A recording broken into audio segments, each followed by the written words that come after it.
अलग अलग तरह की बंदूकों का अलग अलग तरह का मैकेनिज्म होता है, पर सभी बंदूकें एक ही बेसिक प्रिंसिपल पर काम करती हैं। फुल्ली ऑटोमेटिक बंदूकों से अलग, जो कि लगातार फायर कर सकती हैं, सेमी ऑटोमेटिक बंदूकें एक बार ट्रिगर दबाने पर एक ही राउंड फायर करती हैं। यह एक 9mm सेमी ऑटोमेटिक पिस्तौल है। इस वीडियो में हम देखेंगे कि सेमी ऑटोमेटिक हैंडगन्स और पिस्तौलें कैसे काम करती हैं। यह एक कारतूस या कार्ट्रिज है। इसे मैगजीन में लोड किया जाता है, जिसमें स्प्रिंग और फॉलोअर इस पर दबाव बनाए रखते हैं।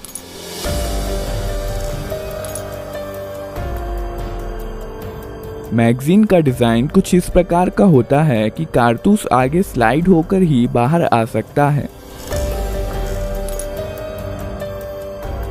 इस मैगजीन को बंदूक में रखा जाता है।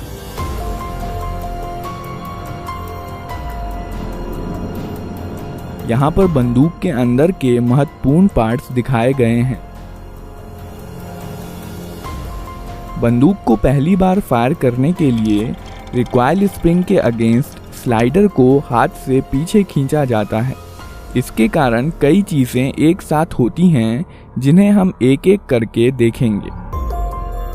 स्लाइडर के मूवमेंट के कारण हैमर पीछे आता है। यह हैमर स्ट्रट के जरिए मेन स्प्रिंग से जुड़ा होता है और इसलिए मेन स्प्रिंग को दबा देता है।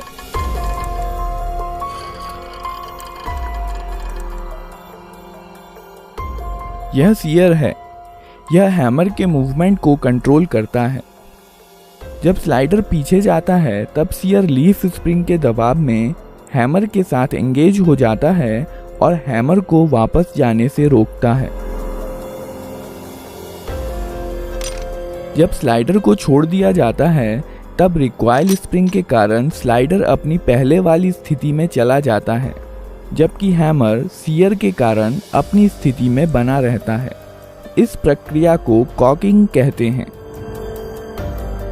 जब स्लाइडर पीछे आता है, तो इस पर बने प्रोजेक्शन बैरल को पीछे की ओर धकेलते हैं, जिसके कारण बैरल कुछ नीचे हो जाता है और इसलिए अब इसमें कारतूस आसानी से भरा जा सकता है।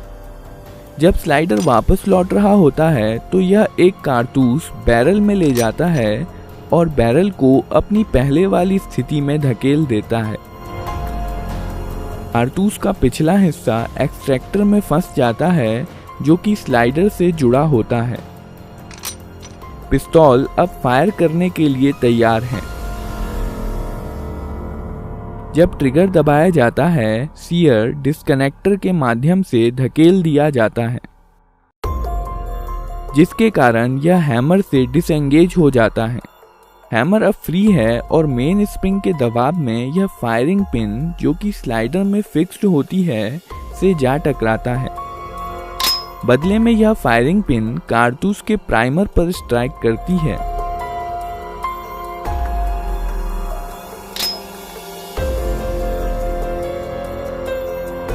प्राइमर में इम्पैक्ट सेंसिटिव एक्सप्लोजिव होता है, जो फायरिंग पिन के टकराने की वजह से जल जाता है। इसके कारण कारतूस में रखे पाउडर में आग लग जाती है, जिसकी वजह से बहुत सारी गैसेस पैदा होती हैं और इस प्रकार बुलेट के पीछे की जगह बेहद हाई प्रेशर गैसों से भर जाती है। इसलिए बुलेट पर पीछे से बल लगता है, जिसके कारण बुलेट बहुत तेज गति के साथ बैरल से बाहर निकलती है। बुलेट के बाहर आ जाने पर यह गैसेस एटमॉस्फेयर में चली जाती हैं और अब यह बुलेट पर कोई बल नहीं लगाती हैं और बुलेट अपने मोमेंटम के कारण आगे बढ़ती जाती है।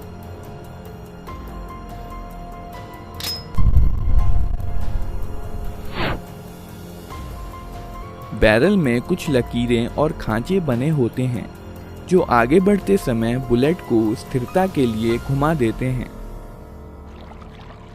यह गैसें बंदूक पर भी समान और विपरीत बल लगाती हैं, पर चूंकि बंदूक काफ़ी भारी होती है, इसलिए इसका एक्सेलरेशन बुलेट के मुकाबले काफ़ी कम होता है और इसलिए यह पीछे की तरफ ज़्यादा गति प्राप्त नहीं कर पाती।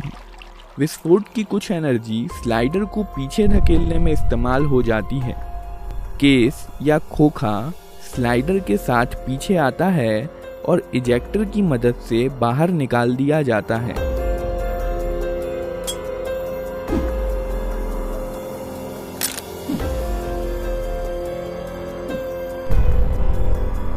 साथ ही साथ स्लाइडर हैमर को पीछे धकेलता है और बंदूक को अपने आप रिलोड भी कर देता है। और अब बंदूक अगला राउंड फायर करने के लिए तैयार है। ट्रिगर दबाने पर सीधे सीयर पर धक्का नहीं लगता है। सीयर डिस्कनेक्टर की मदद से धकेला जाता है।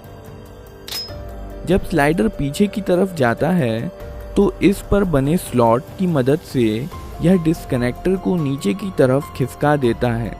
अब ट्रिगर और सीयर अलग हो गए हैं और इसलिए ट्रिगर दबे होने पर भी सीयर हैमर के साथ एंगेज हो सकता है।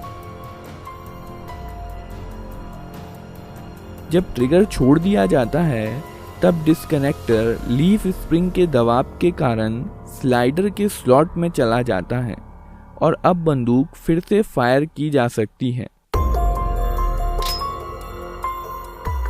ग्रिप सेफ्टी बंदूक को अपने आप फायर करने से रोकती है। जब बंदूक को हाथ से पकड़ लिया जाता है तभी ट्रिगर डिस्कनेक्टर के जरिए सीयर को मूव कर सकता है।